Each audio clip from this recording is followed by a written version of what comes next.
Mr. President, I ask unanimous consent that I be allowed to engage in colloquy with the senator from Connecticut. Without objection. I would ask my friend, I know that he has been observing the last few days and the events that have transpired as regards to the situation in Israel and the United States reaction to the announcement that there would be additional housing construction in areas that the Israelis believe are within the boundaries that will exist once peace is settled, and the Palestinians who are of the view that it is in their area, as there is many territorial disputes, and one of the compelling between Palestinians and Israelis, and one of the reasons why there's a compelling argument for a peace process.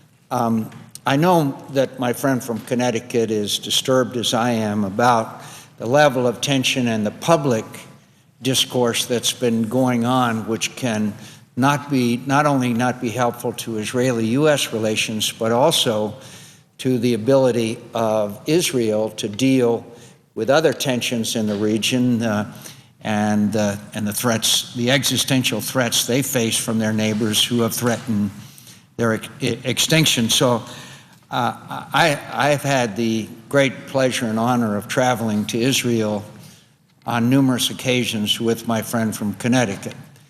And I would state for the record that no one has a closer relationship and a better understanding of the Israeli-Palestinian situation and the urgency of the peace process. And I would just ask my friend, don't you think that if we want the Israeli government to act in a way that would be more in keeping with our objectives, that it doesn't help them to have public disparagement by the Secretary of State, by the President's political advisor on the Sunday shows? On the contrary, shouldn't we lower the dialogue, talk quietly among friends, and work together towards the mutual goals that we share?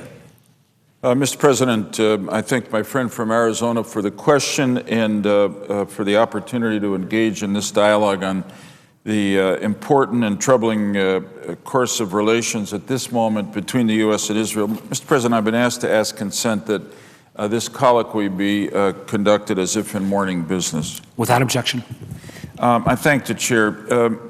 I say to my friend from Arizona what not only he knows, but what he's helped to bring about throughout his career, that two things: that the American relationship with Israel is one of the strongest, most important, most steadfast bilateral alliances we have in the world, because it's not based on temporal matters that come and go in politics or diplomacy. It's based on shared values, shared strategic interests in the world, and unfortunately now on the fact that we in the United States and the Israelis are also targets of the Islamist extremists, the terrorists who threaten the security of so much of the world. So we have a strong bilateral relationship. The second thing to say is, in answering my friend's question, is that the Israelis depend to a very large degree on America's friendship as they approach the world. And you are absolutely right. Without a confidence, not that everything Israel does America will support, but that underlying we're heading in the same direction, we're allies, we're friends, it's as if we're part of the same family. Without that confidence, Israel will never have the confidence in us. They will never, without that confidence in the U.S.-Israel relationship, the Israelis will not have the confidence to take the risks necessary for peace. And so the uproar over the last several days is very troubling in that regard.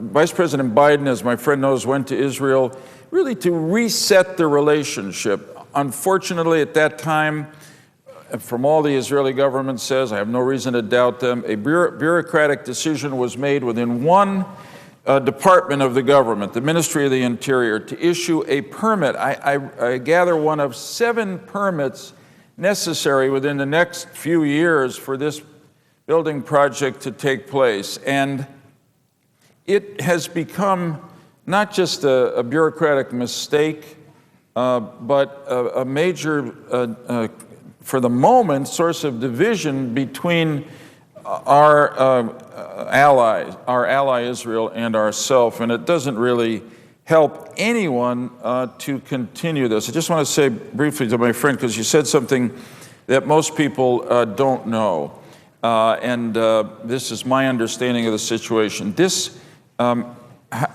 permits for this housing are in an area of Jerusalem that is today mostly Jewish. The Israeli government has taken the position, however, since 1967, that anybody ought to be able to buy property and build and live in any section of Jerusalem they choose to, regardless of their religion or nationality or anything else. That's a very American concept. Secondly, this particular part of Jerusalem is in most anybody's vision of a possible peace settlement going to be part of Israel. A lot of Israelis feel that all of Jerusalem should remain the eternal unified capital of Israel. But going to the negotiations that occurred between President Clinton, Prime Minister Barak, Chairman Arafat in 2000, which were about as detailed as any recent negotiations, this particular neighborhood of Jerusalem, in the document that was almost accepted by Arafat, was part of Israel. So this is it's not a violation of that. It's not a violation of the moratorium on new settlement that Prime Minister Netanyahu adopted. And it ought not to be. I tell you, that first wave of reaction when Vice President Biden was there, I understood. He was upset. It was embarrassing. Maybe some of the words, condemn, was a little strong for a bureaucratic mistake. But why this continues now, including on the Sunday talk shows with Mr. Axelrod saying it was an affront and an insult by Israel to the U.S., serves nobody's good. It doesn't serve our interest, doesn't serve Israel's interest. It really helps those like the people in Tehran who want to cause difficulty throughout the region. So, my friend... Could I ask my colleagues, shouldn't we be emphasizing what I very much appreciated, Vice President Biden, and I quote him, he said, quote, "In my experience, one necessary precondition for progress toward peace in the Middle East is that every time progress is made, it's made when the rest of the world knows there is absolutely no space between the United States and Israel when it comes to security. None." I thought the Vice President had it exactly right. And as you say, look, mistakes are made. It's a government in Israel which is sometimes interesting to watch, particularly when you watch the proceedings in the Likud, but in the parliamentary proceedings. But the point is that in the Knesset is what the proceedings in the Knesset. But somehow it seems that the rhetoric has escalated and maybe given the impression to the wrong people, the neighbors of Israel who have stated time after time that they are bent on Israel's extinction. The statements by Ahmadinejad that he wants to, quote, wipe Israel off the map, and that perhaps that there may be sufficient space, as the Vice President pointed out, that they could exploit that in a way that would be harmful to the state of Israel. And I know that's not the intention of the President's political advisor on Sunday, and it's not the intention of the Secretary of State, but the Secretary of State knows the Israelis very well. She's had dealings with all of the countries in the region. She is very knowledgeable and experienced, and I hope all of us would realize, let's lower the rhetoric, let's try and fix the problems that exist amongst the close friends we are, rather than escalate the tensions that exist in a very dangerous time. The senator from Connecticut and I were recently briefed about perhaps increased tensions in southern Lebanon, the possibility of attacks from southern Lebanon into Israel, the continued nuclear buildup on the part of the Iranians, the continued statements of assertiveness by the president of Syria, Assad. There is increased tensions in the region, and this is not the time, certainly most importantly, not the time that we give the impression that there is such differences between ourselves and Israel that it could be exploited by Israel's enemies. And well, Mr. President, I think my friend from Arizona agreed totally with what he said. I think it's very important that the senator from Arizona has gone to the statement, the speech that Vice President Biden made, I believe it was on Wednesday last week in Tel Aviv, at Tel Aviv University. And what's interesting is that that speech came after the first day he was there, when this bureaucratic announcement of the housing permits being issued in Jerusalem was made. Vice President Biden put out his statement condemning that action. I understand why he was upset by it at that happening when he came. Prime Minister Netanyahu outright apologized in public for it, said he is appointing a review committee to look at how it happened so that they could set up a mechanism within the Israeli government so a decision like that would not be made, if I understood what their intention is, without the Prime Minister's office being notified. Then Vice President Biden made quite an important speech at Tel Aviv University, in which your senator from Arizona is absolutely right, said the relationship between the U.S. and Israel is unbreakable, and there's no space between us. And when there's space between us, it only helps our shared enemies, not the two of us, these two great democracies. Vice President Biden also made clear that we have, while we're committed to the Israeli-Palestinian peace process, it is very, very important for both. And Prime Minister Netanyahu, incidentally, is too. He's taken his Likud party to a place it's never been before. In a speech he gave at Bar-Ilan University, he, for the first time, said very clearly, as a Likud prime minister, that he supports the two-state solution, two countries, two peoples, side by side. And then he issued that moratorium on settlement expansion in a whole series of areas, which Secretary Clinton, at an earlier visit, described as unprecedented. So then you go to the Vice President's speech, and he says there that he focuses on Iran and the threat of a nuclear Iran, the threat of an Iran that suppresses the rights of its people, and says that not only is that Iran explicitly a threat to Israel, as Ahmadinejad has said, threatening Israel's existence. Vice President Biden made very clear, our concern about an Iranian nuclear weapon is not because of what Ahmadinejad said about Israel. Obviously, that concerns us. It is because a nuclear, autocratic, tyrannical, totalitarian Iran threatens the short, medium, and long-term security of the United States of America. So after that speech, I thought this whole business about the permits for housing was over. And yet then the State Department spokesman comes out on Friday and very strong language about the phone conversation between the Secretary of State, who, of course, the senator from Arizona and I not only respect, but like very much. He's our friend, our colleague. She has a long record of support for the U.S.-Israel relationship. But Friday afternoon's press statement just seemed to me to be dredging up again something that seemed to have been calmed and ought to be calmed. The senator from Arizona is absolutely right. And I take it that that's the point that you're making, that there's too much that ties us together with Israel, too much on the line for both countries to continue to make a mistake for which the Prime Minister of Israel has apologized into a division between two great allies. And wouldn't my colleague agree that the original purpose of the Vice President's trip, as I understand it, was a precursor or even an announcement of indirect talks between the Palestinians and the Israelis, using the good offices of Senator George Mitchell. So the trip really was a signal to the world that the process of peace between Israelis and the Palestinians was on track, and a beginning, albeit a modest one, was taking place.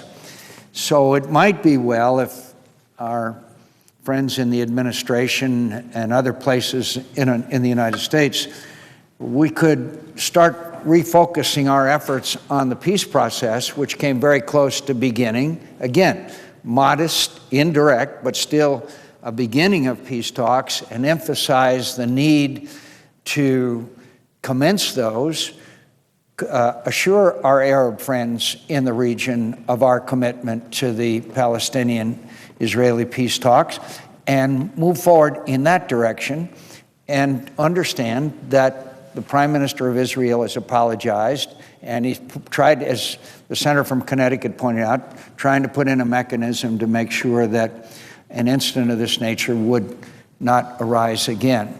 So we could go back, and I won't, and be very critical of the Obama administration's initial demand of a complete freeze of settlements, which was, in my view, an unnecessary and precondition and an impediment.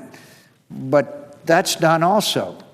And so now we've had our spat, we've had our family fight, and it's time for us to now stop and get our eye back on the goal, which is the commencement of Israeli-Palestinian peace talks, and move forward with that, which I have particularly, and I know the senator from Connecticut shares my view, particularly with the leadership that we are seeing on the Palestinian side, the chances for fruitful negotiations, I think, are better than they've been since the time you cited back when President Clinton had Arafat and Ehud Barak to Camp David. Mr. President, I agree totally with my friend. Let's cut the family fighting, the family feud. It's unnecessary. It's destructive of our shared national interests, U.S. and Israel, and it takes our eye off two balls that we've got to really focus on. One is the Israeli-Palestinian peace process, and the other is the threat of Iran, a nuclear Iran, which is not only a threat to us and Israel, it's a threat to the Palestinian leadership, because Iran is the #1 supporter of Hamas, which is the foremost antagonist to the leadership of the Palestinian Authority. But the senator from Arizona is absolutely right.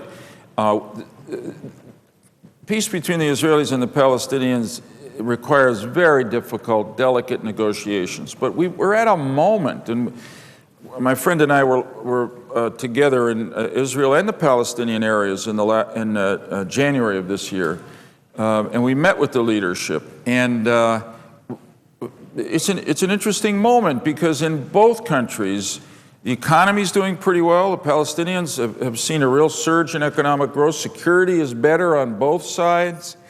And we've got leadership on both sides. Netanyahu in Israel and President of the Palestinian Authority, Abu Mazen, Prime Minister Salam Fayyad. You've got three leaders there committed to the two-state solution, renouncing terrorism, a peaceful process. And if for some reason people in the American government continue this dispute, frankly, it makes it hard for not just the Israelis, but the Palestinians to get into the peace process, because we can't be more demanding than they are, if you will. And I think Abu Mazen, Salam Fayyad, really want to move the peace process forward, as I'm convinced as Prime Minister Netanyahu. So it's time to lower voices, get over the family feud between the U.S. and Israel. It just doesn't serve anybody's interest but our enemies. And George Mitchell is, I said to him, and I'll say personally, I'll say it here, he's a saint. Whoever the saint of patience is, George works under that saint's aegis, and through his patience and persistence, the proximity talks between Israel and the Palestinian leadership are about to begin, and they have the prospect of making some real progress. I thank my friend from Connecticut. I ask my statement and the statement of the senator from Connecticut be included in the record. Without objection. I suggest the absence of a quorum. Clerk will call the roll. Mr. Okaka.